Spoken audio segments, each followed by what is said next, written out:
अखिलेश यादव जैसे जैसे राजनीति में पुराने होते जा रहे हैं, उनका राजनीति करने का अंदाज भी बदलता जा रहा है। पत्रकारों को कब, कहां और कैसे जवाब देना है, इसकी कला भी अब अखिलेश यादव बखूबी जान चुके हैं। इसका उदाहरण आपके सामने पेश करता हूं। हाल ही में जब अखिलेश यादव कोलकाता गए थे तो पत्रकारों ने भारतीय जनता पार्टी के खिलाफ विपक्षी गठबंधन के सबरूप पर प्रश्न किया तो अखिलेश यादव इस प्रश्न को बड़ी बखूबी से टालते हुए कहा कि मीडिया के लिए सवाल विपक्षी गठबंधन हो सकता है, लेकिन असल मुद्दा यह है कि भारत की जनता चाहती है कि भारतीय जनता पार्टी सत्ता से बाहर हो जाए। इसलिए भाजपा को सत्ता से बाहर करने की योजना तैयार करना जरूरी है। उन्होंने कहा कि हम आपस में बैठकर इस पर चर्चा करेंगे। अखिलेश यादव के इस बयान की राजनीतिक समीक्षा की जाए तो इससे स्पष्ट होता है कि वे एक चतुर राजनीतिक बन चुके हैं। प्रश्न का सीधा उत्तर न देकर उन्होंने एक तीर से कई निशाने साधे हैं। एक तो उन्होंने कांग्रेस को हाशिए पर रखा, जिसका मतलब है कि अखिलेश ये दिखाना चाहते हैं कि उन्हें कांग्रेस के सहयोग की कोई ज़रूरत नहीं है, जबकि कांग्रेस ये अच्छी तरह जानती है कि यूपी में अगर जनता का फिर से भरोसा जीतना है तो समाजवादी पार्टी का सहारा लेना होगा।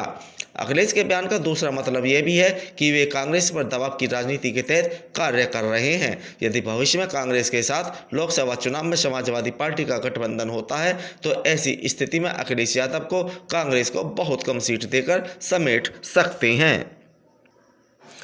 अखिलेश यादव की प्रेस वार्ता हो या फिर कोई पार्टी सम्मेलन अथवा बैठक, सभी में वे भाजपा की कामियां गिनाने में पीछे नहीं है।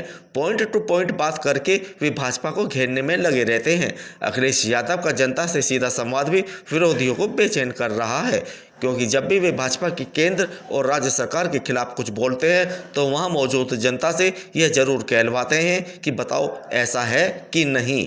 जनता भी हाँ में हाँ मिलाकर अखिलेश का समर्थन करती नजर आती है। अगले वर्ष होने वाले लोकसभा चुनाव की रणनीति तय करने के लिए समाजवादी पार्टी कोलकाता में अपना राष्ट्रीय सम्मेलन आयोजित किया।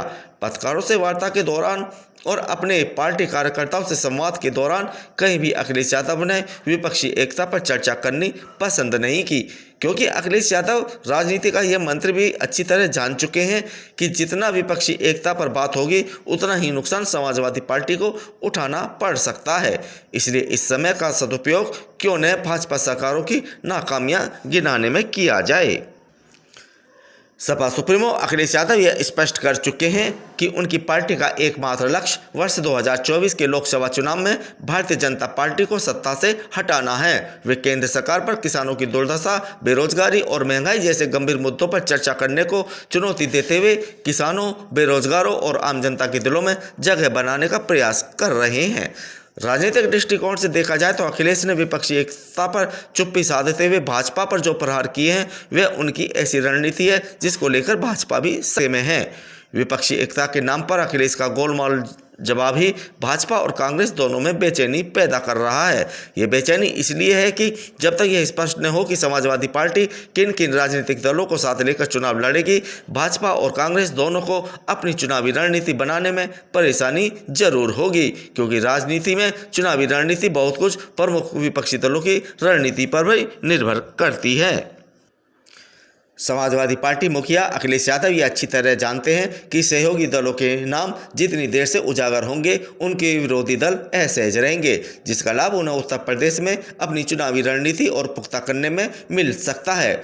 उत्तर प्रदेश का प्रमुख विपक्षी दल होने के नाते कई छोटे बड़े दल कहीं न कहीं समाजवादी पार्टी के साथ गठबंधन करना चाहते हैं।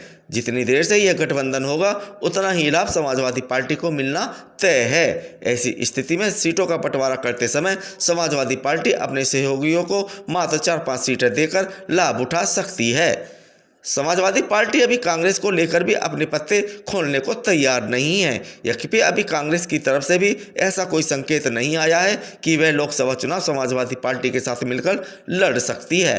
अखिलेश अच्छी तरह जानते हैं कि केंद्रीय स्तर पर आज भी कांग्रेस नंबर 2 की हैसियत रखने वाली पार्टी है, और बेशक कांग्रेस आजकल उत्तर प्रदेश में लगभग हाशिए पर है, लेकिन जिस तरह से प्रियंका गांधी और राहुल गांधी यूपी में कांग्रेस फूंकने के लिए अपना पूरा दमखम लगा रहे हैं, ऐसे में अगर कांग्रेस समाजवादी पार्टी के वोट बैंक में 1-2% सेंध लगा देती है तो समाजवादी पार्टी का खेल बिगाड़ने में देर नहीं लगेगी। इसलिए अभी अखिलेश यादव भी कांग्रेस को लेकर फूंक फूंक कर कदम रख रहे हैं।